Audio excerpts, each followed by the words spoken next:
Indra. And I'm Amanda. And we'd like to welcome you to The Messy Middle Matters. Hey, Amanda, how are you today? I'm good. How are you, Indra? Good. You want to know why we're having such a good time getting started? Because we just asked each other how we're doing. We broke the ice. Right, we broke the ice. I mean, because how many times have you walked into a room, whether it's real or virtual, and everyone's just sitting there in the room, sitting there awkwardly, like looking at their notebooks or like just like trying to figure out like not to make focus with the camera, like eye contact, and everyone just doesn't know what to do with themselves. Yeah, just like hands folded, staring at your computer, like pretending that you have something important to do because you don't want to talk to anyone else in the room. Like it's just really awkward. Like the awkward silence, it kills me. No one wants to make small talk, but I inevitably, if it's not my meeting, and sometimes when it is my meeting, like just like, hi, how's everyone? Like, happy Tuesday, or whatever day of the week it is. I should say Wednesday, because that's the day we release all of our podcasts. Right. Happy Wednesday, Indra. Happy Wednesday, everyone. But you could have corrected me and said, no, Indra, today is Wednesday. And that's a whole conversation starter. And then everyone has something silly to do until the meeting actually starts. Right. I know. It's one of those things where, a lot of people hate small talk, but without it, you're just stuck in a room in awkward silence. And like a good icebreaker goes beyond just breaking that awkward silence and that awkwardness in the room. It actually helps everyone like arrive mentally in the room. I think you do a little bit about that with those really brief hellos, but like getting everyone truly present and out of their last meeting, getting to know, if you're not familiar with the people in the room, a little something about them, even if it is just their name, right? You get to learn something about everyone, or at least their demeanor or tone of voice or something. And then, everyone gets a little bit of practice engaging with people in the room because, big secret, folks. Amanda and I talk to each other for just a little bit before we hit record on our episodes because we want to get into that room and be really here for you guys when you start listening to us. Yeah. And it doesn't have to be in the same room, whether that's physical or virtual, right? It can be, I've worked at organizations that had a Slack channel that was like Water Cooler Wednesday or like Friday question. And like, it's just a good way to engage with others and get that practice, get to learn, a little bit more about your coworkers. Just gonna say it again. We're not automatons. We are all human. We are all human. And like, I think that so many of our episodes focus on that and focus on, dare I say, this is community building. Even if it's community for the duration of one meeting and you'll never see each other ever again, you are creating and setting the stage for that 1 hour and making it purposeful. Yeah, for sure. It's community building. It's just getting to know other people as human beings and not only what they do at work. Yeah. And I think that, like, let's talk a little bit about like the different shapes and forms. I think we've gotten into some of this, but like, what's your favorite one? Like, do you have any go-tos or favorites that you've used or? One that I really like. So I think a lot of people dislike icebreakers because like one, small talk, but two, because there's this, some people feel this pressure to seem interesting. And one of my favorite ones is for virtual teams. Show me something on your desk right now. It doesn't have to be my AirPods case, right? Like it doesn't have to be an interesting thing, right? Yeah. But if it is an interesting thing, maybe not to you, it could be interesting to someone that you're showing it to, right? Like, something else on my desk is a bowl that I made in ceramics class. That opens up conversation, right? Like you can ask me follow-up questions. I can tell you more about this. I can tell you about the glaze I put on it, the whole story. Yeah. And, it's similar to, the episode we had on our personality test, right? It's just a conversation starter.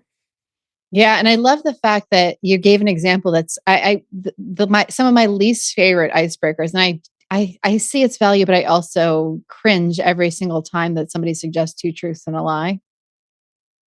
I have a hard. There's the pressure to make your truths interesting. That's it. I think that like when you said that, I'm like that's why 2 truths and a lie showed up in my brain. I'm like, that's it. Like you always want to be you feel this need to perform. And, that's one of the things that when I think of icebreakers of like when I get nervous about them.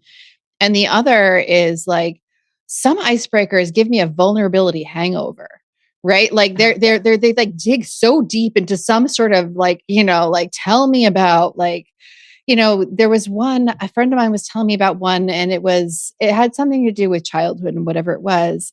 And they had to send the organizer, they're like, hey, maybe you want to steer away from that topic. Not everyone has had great childhoods or great marriages or has children or like what. There's so many of these like icebreaker questions that people think of that seem so light for them. But we're working as familiar as we are with the people we work with. Like, let's assume that you're doing the icebreaker just for a workshop with people that you work with on an everyday basis, but you just want to reset their brains a little bit and just like get them out of their norm. You know them in the context of work. You don't know their full history or what they do after work or whatever it is. You gotta thread the needle on icebreakers and make sure that they're inclusive, that they're not something that's going to trigger someone and make them shut down. They're not going to force somebody to go somewhere that they feel is just like really uncomfortable with. Right, that they're not controversial. So like stay away from the obvious, stay away from politics, stay away from religion, stay away from like anything too personal, stay away from, things that are clearly not safe for work.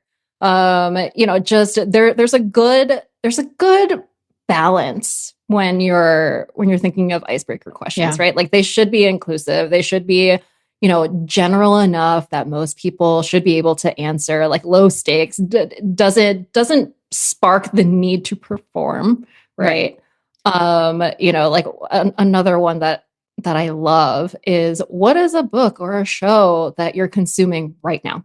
Like you don't have to think too hard about it, right? Like what book are you reading? What show are you watching? Like you don't have to like sit there and like think of your two truths and a lie. Yeah. And if you want something, I think that if you want something that's a deeper thing, which is great. I love a technique that I learned from Susan Cain's book. It's where you give the prompt to people before the meeting.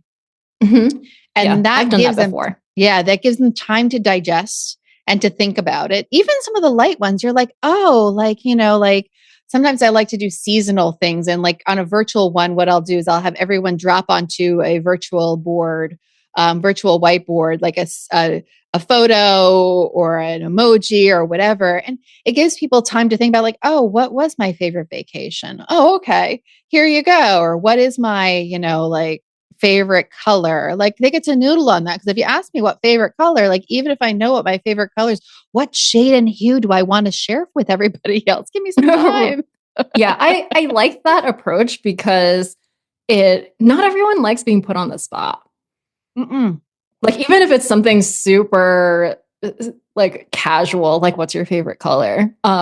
If you weren't expecting that question, and if you weren't expecting to share the answer to that question with the class, that might change your answer or the way you share or the way that conversation starts. Yeah. And it was just 100% true. And then like, I think some icebreakers, you want to set it up in such a way where not everyone has to share. Because there are the people who will enjoy the fact that you offered them a prompt, but may not be ready to share it with the class, so to speak. Yeah. Right? Which is like I personally like those team chat like Slack channels, right? The water cooler Wednesday or the Friday question. Like somewhere I worked had a Slack channel named Friday Question, and I think they rotated like who got to ask the question. Like there was a little sign up sheet. And the questions that came up, the ones that I remember off the top of my head were like, how do you sort your laundry? And you learn so much about people. That's interesting. Yeah, you learn so much about people by the way they answered that question, but it was also like an opt-in, right? Like if you want to share what weird things you do to sort your laundry, like cool. If you don't, you could just be a bystander here. It makes me think of another one where it was a workshop and they were doing icebreakers in it. And the one of the icebreaker questions was for everyone to cluster in different parts of the room. Do you put when you put new toilet paper on the roll, do you go over or under? Oh, Polarizing question. I said stay away from controversial topics. That's a controversial topic. It's totally controversial. And then one person, it is a little controversial, but like, it was so funny. The reason that it comes to mind is one person's like, I don't notice and I don't care. Like, they created their own category. I was like, oh, all right. But it was like, it's like, you have to find, you have to find the right ones for your organization, for your team, who's ready to do what. And actually, it's funny that I don't care gave permission to people to join that one because like maybe they don't want to talk about over or under. I'm an over. Well, yeah, and just going back to the whole point of icebreakers, right? It's to start that conversation. It's to lighten the mood a little bit. It's to get people out of whatever mode they were in before and like into shifting your mind into what you're doing next. Yeah. But I think that also icebreakers, if you're the one, well, even if you're in the room, sometimes you want to do this, but especially if you're the person leading it, you need to just monitor the room, read the room, see how it's landing, and, help to readjust as needed. Right. And especially there are the people who will overshare, like we'll use my toilet paper one. That could be an opening statement for someone. And then they'd share all sorts of not safe for work things that nobody ever wanted to know about this person potentially. Figure out how to nip that one in the bud, nip that in the bud. Right. Like private message. Hey, so-and-so, maybe you want to steer away from that. I see where you're going right now, but we're not going there today. So we're focusing strictly on the roll and the spool and the spindle. We want nothing else. Anyway. Right. But just back to the toilet paper thing,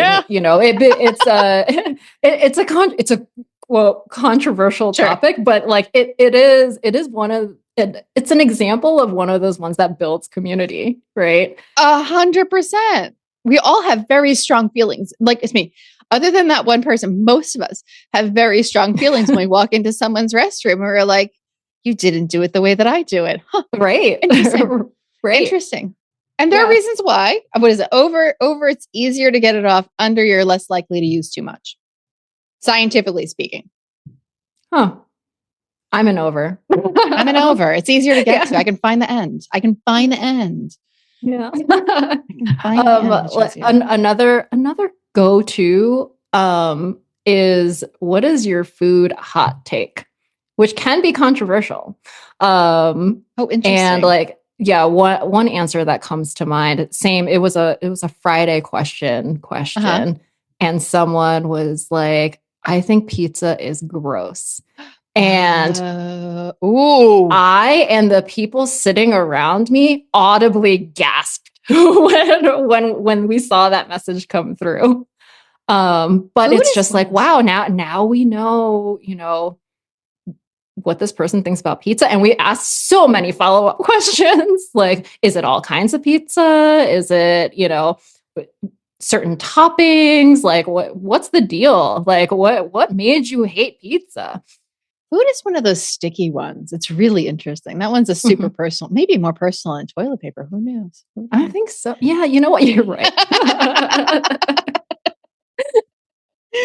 But anyway, and don't force people to answer the questions. Yeah. Like there is a difference between nudging them to participate, because you will have your, the folks who are reluctant because they're just a little bit, it's unfamiliar. It puts them out of their comfort zone. I mean, a good icebreaker question will do that just a little bit, or an icebreaker activity will do that just a little, just to reset things and bring everyone in a room. But, you want to nudge a little, but when you see it and sense it, don't force anyone. Don't force anyone. Like, there are 10 people in this room. 9 people answered this question. So-and-so, you didn't answer this question. Like, and you don't want to do that. No, that's the behavior we see in employee satisfaction surveys that I detest. Who didn't complete their survey yet? Who didn't complete their survey? Right. Stop hunting. You're hunting for witches. But not everyone knows how to find, a good icebreaker or conduct a good icebreaker, because it's hard. Like, let's be very, very honest. Because like the number of times, especially if you're doing it at a weekly meeting, just so that everyone continues to get to know each other or whatever, it's hard to source the material. So I don't know if you have any sort of favorite websites you go to or tools, because heaven knows I got my whole stash sitting here right next to me, or most of my stash sitting here next to me that I can show off. Yeah, I don't have a favorite website or a tool, but I collect things. So I have a list. As I was prepping for this episode, I have a list. Do you want to hear some of the good icebreaker questions I have? Yes, please. All right. Where's the most interesting place you have worked for like a virtual team, like physical location, right? So, my husband once took his laptop to Rocky Mountain National Park, and a park ranger asked if she could take a photo of him because she's never seen that before. Modern times. Yep. What is something you cannot live without that costs less than $20? I've seen answers that like mine is Cocoa Floss. It's a specific floss brand, like a bougie floss. I'm going to send you mine. I've got some extra. I've moved on to a different brand, but I'm going to send you mine now. Yeah. Okay. This is what you learn in an icebreaker, folks. Exactly. Right. But, answers range from like my favorite mug or, this notebook.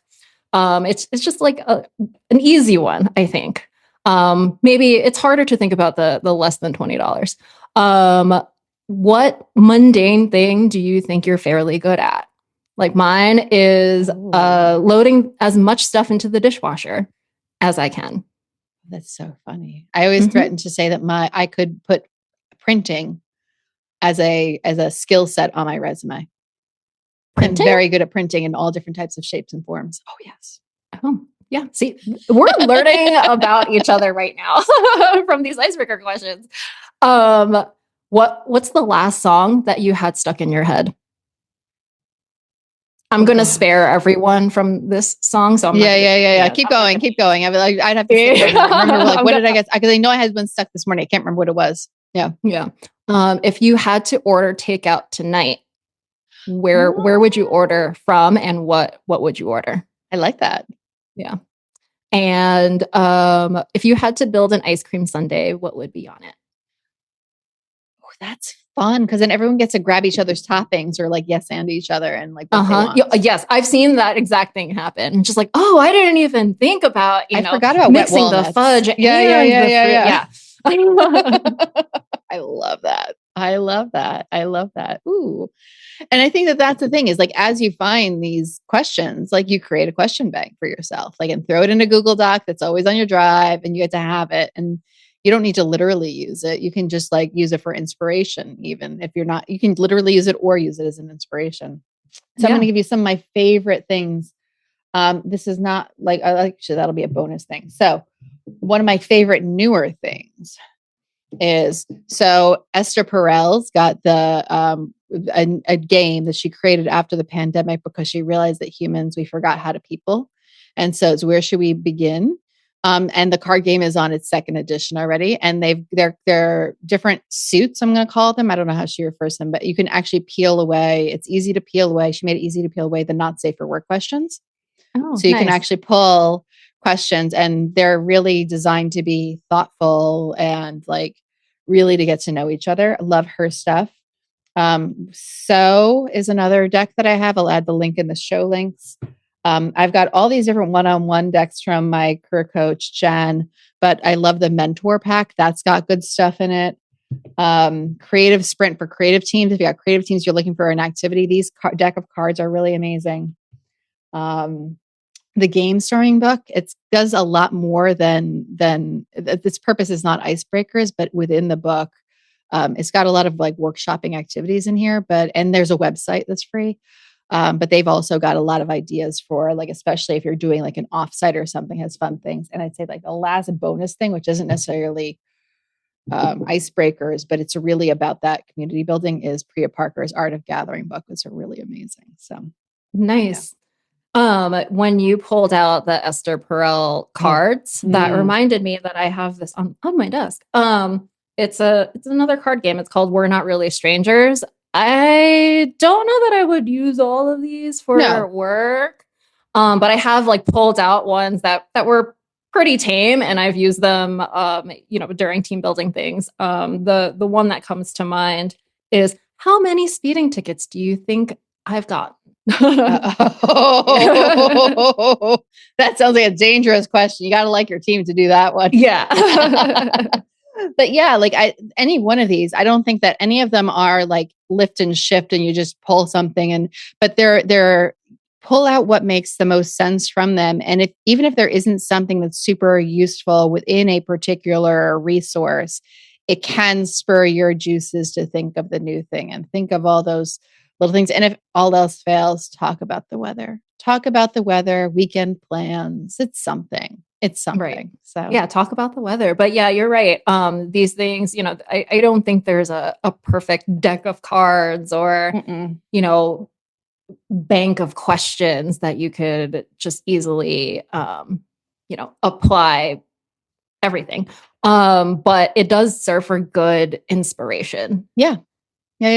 So icebreakers, they are important. Keep them light, keep them easy, keep them moving, keep them purposeful, and keep them focused on creating human connection. And if all else fails, talk about the weather or about what day it is. What day it is.